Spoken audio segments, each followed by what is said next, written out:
You ready? It's the Roundtable with me, Robert Bannon. All right, welcome. Happy holidays, Merry Christmas, and the Roundtable is so excited. Listen, if you're a little queer Christmas boy like me, I have the perfect. If you are, and if you happen to be straight, that's fine too. But Secret Santa, I went. I have gone. I have had the drinks. I have seen the snow globes. I have seen our next guest. Our next guest sings, y'all. Like sings opera, classical, anything. Trained, looks, comedy. What can they not do? What they cannot do is get you a ticket. You got to get that yourself. Go to secretsanta.com. Voss, we love the people at Voss Events. We love them for taking care of our queens, and they're all around the country and partnering with us. Shequida, happy, merry everything. Welcome to the show. You are coming on here now. And she's here. I'm here. Hey! I'm not sure what happened. There's a ghost in the machine. You know, it happens. It's real life. So I hope that. Hi, how are you? I'm wonderful. It's so nice to meet you. You are a legendary queen yourself. Well, that's odd because I'm only 28. And you look good, but you could be legendary at any age. That's a first of all, let's get one thing straight. It's Santa's secret, and I think that's very important because that's kind of what the show is about. Well, this is what all good. Oh, I mean, it's all good. I mean, it's kind of a play on the Secret Santa. That's why we did it. But the show is all about telling some of the secrets that Santa has kept forever in the North Pole. This is why this is a messy, unprofessional show. And that is, it's santassecret.com, everybody. Because what I know about everybody, including Santa, has a secret. There's a little frisky, naughty side to everybody. Oh, and this show gets very frisky and very naughty real quick, honey. And I remember there's a little skin, there's a little burlesque, there's all sorts of things at play. A little skin? I mean, you're being very demure, and that's wonderful. But yes, for the PG-13 people listening, there's a little skin. Sure, there's a little skin. And so wait, it's a great space. Firstly, you line up outside the door, they let you in, you walk through this immersive experience where you see all of these beautiful like art installation galleries. And then you sit down, you have a drink, you buy a light up hat and a whole shebang, and then you come out. And what do you do? So I am the host. I play the character, the Ice Queen. And I cannot really tell you too much because I don't want to. So I don't want to give away the secrets here today. You have to come to the show to see the secrets. But the whole show is, it's literally sensory overload. You walk in through the immersive part of the show. You see all of the characters that have been locked in the labyrinth here at the North Pole, locked away. You see all of Santa's secrets that have been locked away. You get to interact with them, take photos. You get a little cider. Sometimes the cider can be spiked. And so you walk in, and then the show proper begins with the release of the Ice Queen. She busts free and comes out, and she's a woman scorned, honey. She is going to just tell all of the secrets at the North Pole, just dish all of Santa's dirt. Aren't we all? I feel that. I get that. I don't know if I look like a woman scorned today. You know what I was doing before this interview? What? Taking off my makeup, which is kind of back. Well, I'm always in drag. I'm always in drag, Robert. I love that though. But that's what that's your life. It is my life. And you know what? I love it. And I love getting to play the Ice Queen, because who doesn't love to get up, play that sort of that town gossip? That's kind of what the Ice Queen is in Santa's Secret. She's the town gossip. Wait. I'm so torn because I want to say kind of who she is to Santa, but I should save that for the show. Let me save that for the show because it gets juicy. Yeah. Well, just you insert your own assumption and then come to the show and see if you're right. Exactly. My favorite part actually of the show is, as we're going through the show, is just watching people's reaction, because like during the holidays, we have so many traditions and things that we just do. We don't know why we do them, but at Santa's Secret, we tell you the reason you do some of these, and the reaction of people is just like, what? You mean all this time I've been doing because of I can't say. So just those reactions you get like all night long. It's just like, oh, what? I didn't know. So yeah, it's a fun time. You know what I loved about it when I have gone to see it is what I love about it is that there's so many things for kids. There's so many things that parents do for their kids for the holidays. I interview people all the time, and when we talk about holidays, they say, it's not about me anymore. It's about the kids. It's about my family.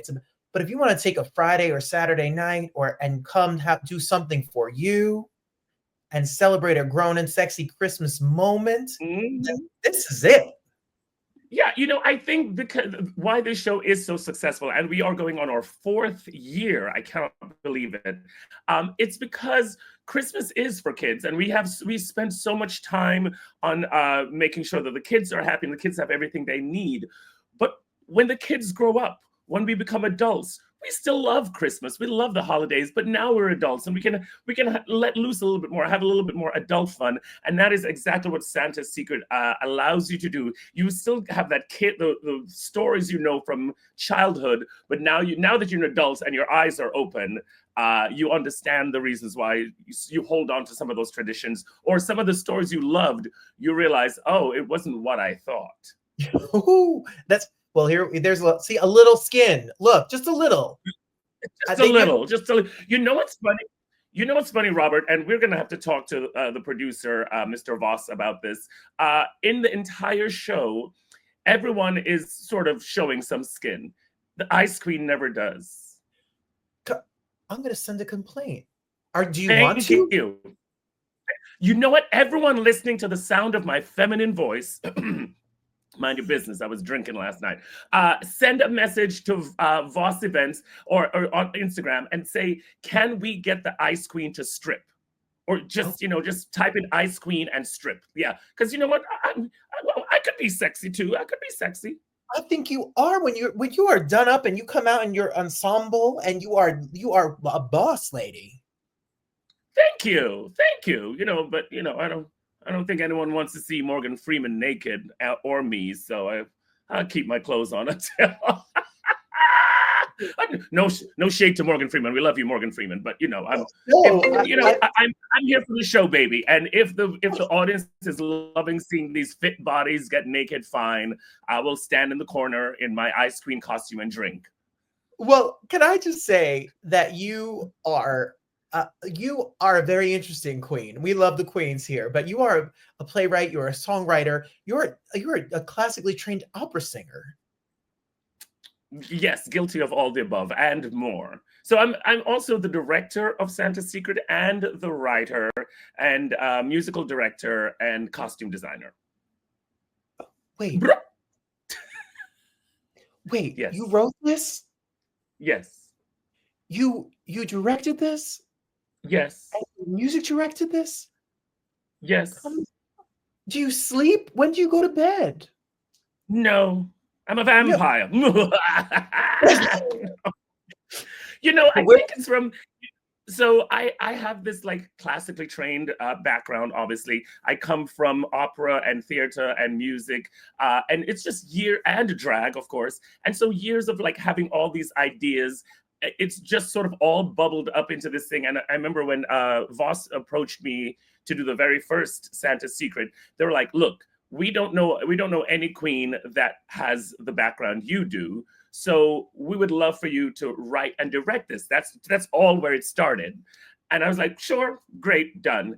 And then they were like, but also you're the only person we know that can host this. And I was like, well, I mean, that's kind of a lot. And they're like, also, we need you to come up with that. I was like, girl. But you know what I always say?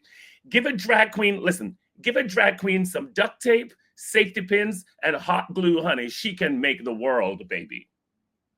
Oh, I know that. I can know that for a fact.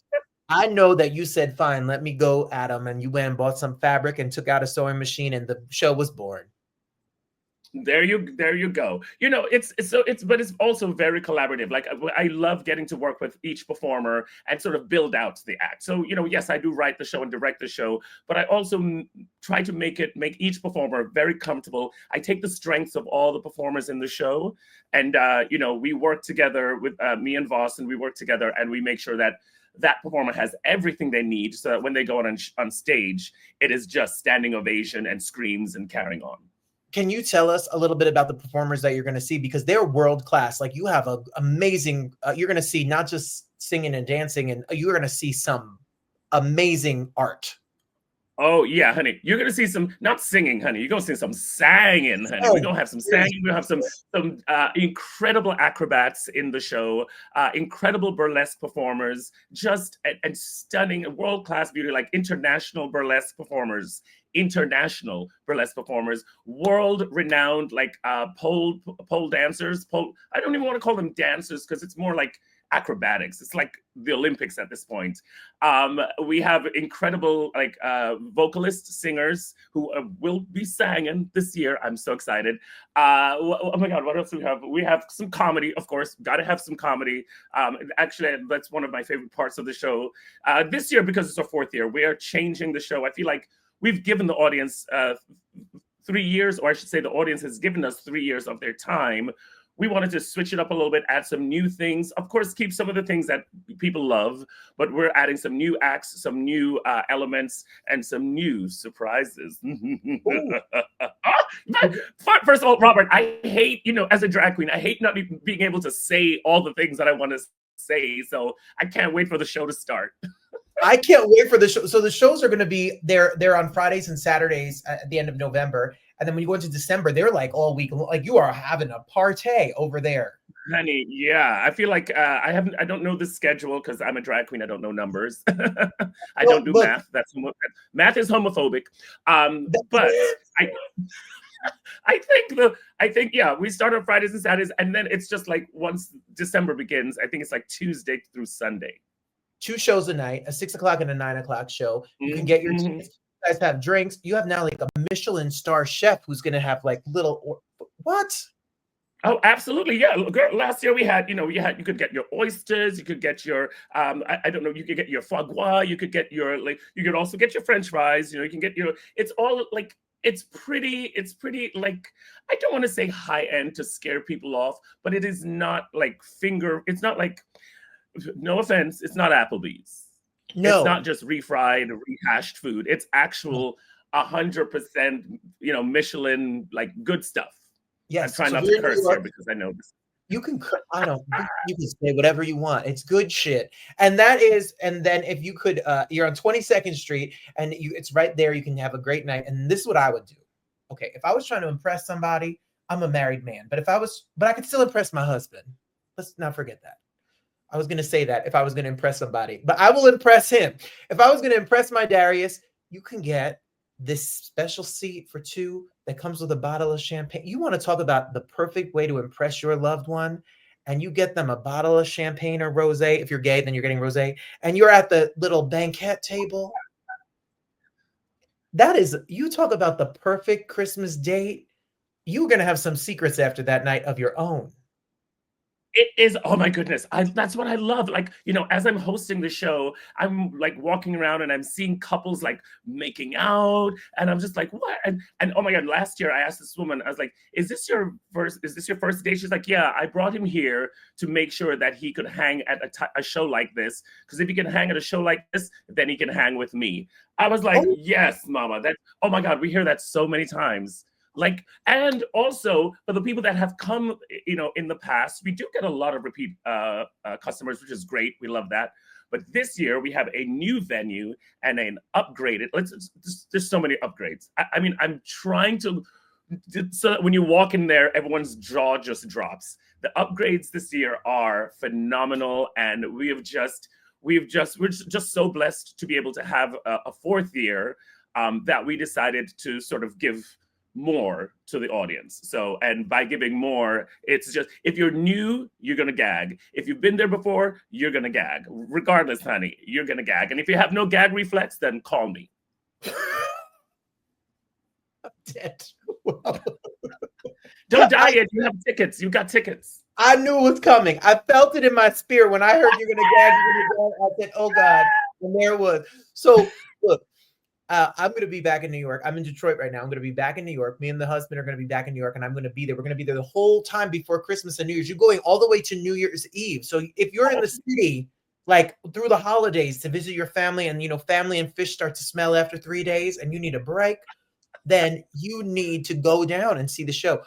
You fascinate me because you have been around in doing drag for a moment or two, and you have been from soap operas to reality television to concerts to performances.